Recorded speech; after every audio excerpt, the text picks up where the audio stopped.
नमस्कार। हम जो ज़िंदगी में होता है क्या समझते हैं वो क्यों होता है, वो हमारी चाह की वजह से ही होता है। हम जिस चीज़ को ज़्यादा वैल्यू देते हैं वही हमारी ज़िंदगी में आता है। अभी एक मित्र से बात हो रही थी, वो बोले मेरा मन करता है मेरा बिज़नेस बहुत बढ़े, मेरे बहुत पैसे की चाहत है। पैसा आएगा, चाहत जिसकी जिस चीज़ की वैल्यू करोगे, आप पीस की वैल्यू करोगे तो पीस आएगी। पर अब वो कह रहे हैं लेकिन उसके बाद इरिटेशन बहुत होती है, बहुत पैसा है भी और फिर भी मन हर टाइम खाली खाली रहता है। तो कैसे मैं इस इरिटेशन से निकल सकूं? अब देखा जाए तो खाली अकेली लक्ष्मी होती है तो इरिटेट करती है, क्योंकि बुद्धि नहीं है तो वो गलत रास्ते में ही चली जाती है। तभी तो विष्णु जी और लक्ष्मी जी को इकट्ठे आते हैं तो वो गरुड़ पे आते हैं, और अगर जो खाली लक्ष्मी जी आती हैं तो वो उल्लू पे आती हैं। ये हमारे हिंदू शास्त्रों में एक साइन है, मतलब समझाने के लिए कि बुद्धि के बिना लक्ष्मी आई तो उल्टा और नुकसान करती है, और वैसे आपके पास लक्ष्मी आई तो वो सही रास्तों पे जाएगी। विष्णु के थ्रू आई तो, यानी बुद्धि के द्वारा आई तो मैंने ये बोला आप जिस चीज़ को प्रायोरिटी देते जाओगे वो चीज़ आपकी ज़िंदगी में बढ़ती चली जाएगी। आप जैन योगा को, आप स्क्रिप्चर पढ़ने में समय लगाइए, ये सब की तरफ चलेंगे तो धीरे धीरे वो कब छूट गया पता भी नहीं लगेगा। ये ऐसे ही है। अब हमें याद है कि हमारे बचपन में हम जो खिलौने खेलते थे वो हमारे, आज हम रोते हैं कि हमारे वो खिलौने छीन लिए गए, उससे अच्छी चीज़ें मिल गई वो भूल गए। ऐसे ही जो दुनियावी चीज़ें हैं उससे अगर जो समझदारी वाली चीज़ें जो अंदर अपने आप को संतुष्टि दे रही हैं, भर रही हैं, वो अगर जो हम समझेंगे तो अपने आप दूसरी तुच्छ चीज़ें छोड़नी नहीं पड़ेंगी, छूट जाएंगी। कभी हम ये चीज़ कहते हैं कि हमने वो तब कूड़ा कचरे की तरह हो जाएंगी, लेकिन हम लोग अभी से ही, या अगर जो इस रास्ते चलते तो हम सोचते हैं 1 मिनट से पहले इसको निकल जाना चाहिए। मतलब पहले दूसरी अति पे जाते हैं कि हाँ हमें बहुत पैसा चाहिए, फिर ये होता है 1 मिनट से पहले हमारा मोह छूट जाना चाहिए। पहले अंदर की जगह तो भरो, तो वो स्पेस इधर भरता जाएगा, उधर का खाली होता जाएगा स्पेस। तो वही है, ध्यान तो एक ही है ना, आप किस तरफ लगाते हो। अब एक चीज़ सोच रहे हो, इकट्ठे उसी टाइम दूसरी चीज़ सोच सकते हो। कितना मैजिकल माइंड कुदरत ने बनाया है कि एक टाइम में एक ही विचार चलता है माइंड के अंदर, एक ही तरफ आप ध्यान दे सकते हो। आप या तो आगे देख सकते हो या पीछे देख सकते हो, लगातार एक साथ सब जगह नहीं देख सकते। ऐसे ही ध्यान अगर जो आपका कुदरत की तरफ है, ध्यान की तरफ है, जैन योगा की तरफ है, तो आपका धीरे धीरे इधर ध्यान होते ही बाकी चीज़ें, मतलब उनका मूल्य हमने दिया हुआ है। जिस चीज़ को मूल्य देंगे तो वो जीवित होगी होगी, चाहे वो धन है और चाहे वो हमारी अपनी अपना होना है। ये हमारा मैजिक है। देखा जाए तो जितने भी जानवर हैं उनके लिए धन का क्या वैल्यू है? धन उनके सामने कितना भी पड़ा हो, कुछ कुछ उनके लिए कुछ नहीं है। हमारे लिए हीरे जवाहरात और ये सब वैल्यूबल है। वैल्यू किसने डाली? हमने डाली। ऐसे ही हम देखें कि किधर वैल्यू दे रहे हैं। और वैसे ही ये शरीर भारी इतना है, अगर जो इसके साथ में पैसे की भी, जितना आप सूक्ष्म की तरफ ध्यान देंगे तो उतना आपका मन हल्का होगा। आत्मा का जो स्वरूप है बहुत सूक्ष्म, यानी बिल्कुल दिखाई भी नहीं देती, बिल्कुल हवा भी उसके लिए बहुत भारी है और बहुत, मतलब मैटर वाली है। जो कि हमें लगता है कि हवा मतलब कुछ नहीं, पानी तो फिर भी चलो एक वज़न रखता है, हवा का हम लोग ये सोचते हैं कि कहीं कुछ नहीं। लेकिन जो आत्मा तत्व है वो तो इतना हल्का है, इतना सूक्ष्म है, उसको समझने के लिए हमें ये जितने भी फिजिकल है उससे तो धीरे धीरे अंदर की तरफ जाना पड़ेगा, सूक्ष्म की तरफ हमें खुद ही जाना पड़ेगा। नहीं होंगे तो हम इसी फिजिकल वर्ल्ड में अड़ते रहेंगे, हम मॉलिक्यूलर वर्ल्ड में जा ही नहीं पाएंगे, समझ ही नहीं पाएंगे।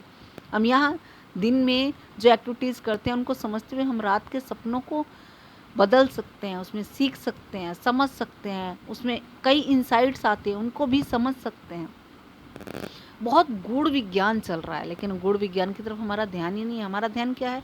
तुच्छ। तुच्छ हम लोग शब्द कह रहे हैं, तुच्छ, और कुदरत के लिए तुच्छ और अच्छा कुछ नहीं है। अगर जो अंदर की तरफ जाओगे तो अंदर के रास्ते होंगे, बाहर की तरफ भागोगे तो बाहर भी बहुत बड़ा है, छोटा नहीं है, बहुत बड़ा है। लेकिन पर जो बाहर है वो हमारा अंदर का ही रिफ्लेक्शन है। ये भी बहुत बड़ी मैजिकल बात है, क्योंकि जो हम सोचते हैं उसी के हिसाब से तो हम एक्ट करते हैं। विचार तो यहीं बनता है ना, इसी खोपड़े में। और सेंटर्स भी यही काम करते हैं। तो बाहर अगर जो अंदर आप जाते हैं फिर भी बाहर का एक बार को छोड़ सकते हैं, लेकिन अगर जो आप बाहर भी जाते हैं तब भी अंदर के सहारे से ही बाहर जा सकते हैं। तो पहले अंदर की यात्रा कंप्लीट हो जाए तो बाहर की यात्रा तो बस खुली ही हुई है। हम क्या सोचते हैं, पहले सारे परेशानियां हट जाएं फिर हम लोग गाड़ी लेके निकलेंगे, और जबकि ये है कि एक बार ड्राइविंग आ जाए तो फिर गाड़ी के मज़े ही मज़े हैं। वो ड्राइविंग ही है ये ज़ेन योगा। इसमें हम समझेंगे धीरे धीरे कि कैसे इस चीज़ से निकला जा सकता है, उसके लिए रुकावटें क्या हैं। उसके लिए 4 की हमने बात कल भी की थी, आज दोबारा दोहराती हूँ। उसमें सबसे पहले है बॉडी डिसेबिलिटी, यानी बॉडी अगर जो स्वस्थ होती है तो अपने आप ही ध्यान लग जाता है। मतलब बॉडी का कहीं महसूस ना होना ही स्वास्थ्य है। हमें पेट महसूस हो रहा है तो इसका मतलब दर्द है, इसका मतलब स्वस्थ नहीं है। यानी आत्मा को उसकी तरफ झुकना पड़ रहा है जिसकी वजह से परेशानी आ रही है। तो उसको कैसे हम महसूस कर पाएंगे? आत्मा के लिए तो बिल्कुल बॉडी महसूस ही ना हो, इतनी स्वच्छ होनी चाहिए। ये स्वच्छता अभियान है। जितना स्वच्छ करते जाएंगे विचारों को, शरीर को, एक एक चीज़ को स्वच्छ करना है, उतना ही बीमारियां दूर चली जाएंगी। बीमारियां दूर जाएंगी तो नेचुरल स्टेट है हमारे ध्यान की। माइंड में भी तो गंदगी डाली हुई है जिसकी वजह से बाहर की गंदगी तो हमें दिखती है, लेकिन माइंड की गंदगी जहाँ ईर्ष्या, द्वेष, क्रोध किसी और को नुकसान नहीं देते, हमें ही नुकसान देते हैं। उन्हें हम देखते नहीं हैं तो बॉडी डिसेबिलिटी होती है। आप ईर्ष्या करके देखो, अनीज हो जाओगे, नींदें ख़त्म हो जाएंगी, भागोगे, दिन रात भागोगे। समझ कितना भी भाग लीजिए। सिकंदर की कहानी हमें कहानी लगती है, लेकिन उसने क्या कहा, 32 साल की उम्र में वो ख़त्म हो गए। उनका मन था कि मैं अपनी माँ को मिल लूँ, लेकिन वो अपनी माँ को नहीं मिल पाए। उन्होंने कहा था कि कैसा भी करके मेरी सारी जायदाद कोई ले ले, लेकिन मेरी माँ को मिलवा दे, लेकिन वो नहीं मिल पाए।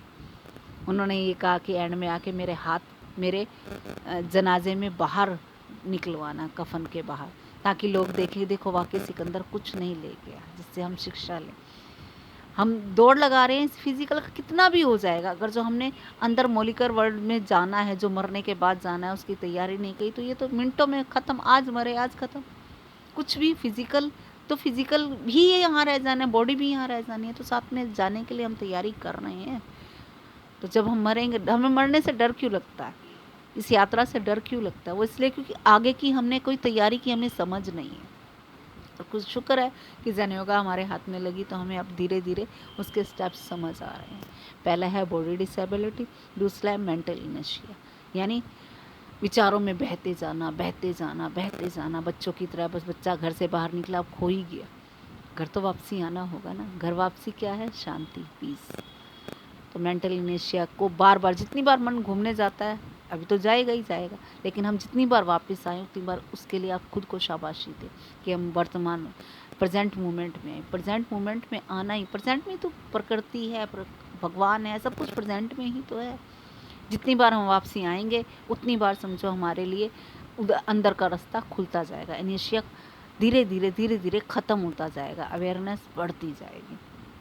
उसके बाद है रॉन्ग क्वेश्चनिंग। हम क्वेश्चनों में फंसे रहते हैं, ये कैसे हुआ, ये क्यों हुआ।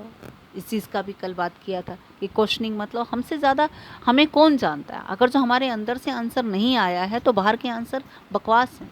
हमें तैयारी खुद करनी पड़ेगी, खुद के आंसर्स के लिए। हमें शिष्य तैयार, हम शिष्यत्व के लिए तैयार तो हो, तो आंसर तो सारी तरफ खुले ही खुले हैं, लेकिन हम तैयारी शिष्यत्व की नहीं करते। हम गुरु ढूंढने चलते हैं कि हाँ हमें हमारे आंसर्स जो दे देगा वो गुरु है। किसी को क्या पड़ी, कई लोग इसी चीज़ का फ़ायदा भी उठाते हैं। ठीक है, आप गुरु ढूंढ रहे हो, हम गुरु हैं, हमें इतना पे करो, इतना ये करो, हम आपको रास्ता बताते हैं और आप गुलाम हो जाते हैं हम उनके। फिर वो जैसे कहते हैं वैसे हम करते हैं ज़िंदगी भर के लिए, क्योंकि उनकी इंसाइट जितना टाइम मिलेंगे उनकी इंसाइट उनकी है हमारे लिए, हमारी इंसाइट हमारे लिए, हमारे अंदर से जो जवाब आता है वो अलग ही है। हम कोई चीज़ खाते हैं, हमें हमारी जीभ बताती है कि इसका टेस्ट क्या है। दूसरा कोई कुछ भी कहता है, टेस्ट हमारी जीभ जब चखती है वो कहती है हाँ यही टेस्ट, नाम हम कुछ भी देते हैं। उसके बाद आती है केयरलेसनेस। केयरलेसनेस मतलब लापरवाही। लापरवाही किसी भी चीज़ में नहीं चलेगी। ध्यान मतलब धीरे धीरे गहरे होके निकलना। केयरलेसनेस से कुछ भी दुर्घटना, वो ना सावधानी हटी दुर्घटना घटी, घटेगी ही घटेगी।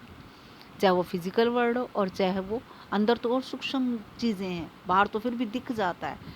यहाँ तो मतलब बहुत कुछ गाइड करने के लिए, अंदर के जगत में तो कुछ गाइड करने के लिए नहीं है। अगर जो हम केयरलेस होंगे तो हम अंदर के वर्ल्ड में चल ही नहीं सकते। उसके बाद है लैक ऑफ डिस्पेशन, यानी हम लोग इच्छाओं को इतना पकड़ लेते हैं, हमारे अंदर धैर्य है ही नहीं। हम चाहते हैं बस, अगर जो हम अध्यात्म के रास्ते में चले हैं तो बस फटाफट हमें मंजिल मिल जाए। हर तरफ हमारी मतलब इच्छाओं को हमने इतना कस के पकड़ा हुआ है, चाहे वो किधर की भी इच्छा हो। रिलैक्स होना होगा, हमारे अंदर धैर्य की जो कमी है उसको बढ़ाना होगा। जब वक्त आएगा हर चीज़ अपने आप परिपक्व होकर मिल जाएगी, उस काबिल बनने की कोशिश करना है बस। उसके बाद आता है इरोनियन परसेप्शन, यानी लतें, जितनी भी लत है, सेक्सुअल लत है, खाने की लत है, ड्रग्स की लत है, स्मोकिंग की लत है, ये सब लतें हमारे माइंड पे इतने हैवी हो जाती हैं, मतलब उसकी वजह से हमारी सोल महसूस ही नहीं हमें होती। उससे भी हमें निकलने के लिए काम करना होगा।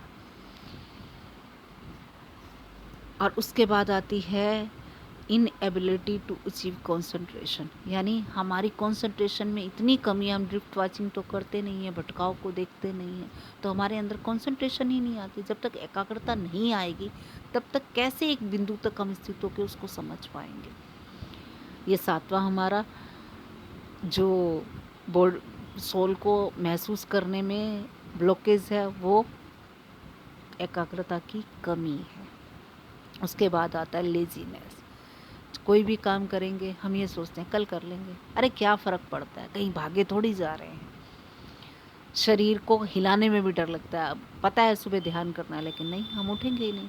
कुछ काम कहीं किसी मतलब प्रोग्राम के लिए जाना है, कुछ करना है, शरीर को नहलाना है, मतलब सारी दुनिया के काम के लिए तो हमारी वैल्यू है, तो वहाँ के लिए हम कर लेंगे, लेकिन अंदर की यात्रा के लिए हमारे पास लेजीनेस इतनी ज़्यादा है कि उसके लिए हमें कुछ लगता ही नहीं है। खुशबू ये अपने आप नहीं आएगी, हमें मेहनत तो करनी ही पड़ेगी, और इसके बिना कोई रास्ता भी नहीं है। जो हमारी डिप्रेशन, जो बीमारियाँ, ये सब किस लिए हैं? वो इसलिए हैं कि हमने अंदर की खुशबू के लिए कोई तैयारी नहीं की है। तो ठीक है, तैयारी स्टार्ट करते हैं, 8 के 8 ब्लॉकेज को समझते हैं धीरे धीरे आने वाली सीरीज़ में। और परमात्मा हमारे साथ है, वो चाहेगा तो जल्दी ही हमारे अंदर का फूल खिलेगा। ओके, आज इतना ही, कल फिर मिलते हैं। Good night.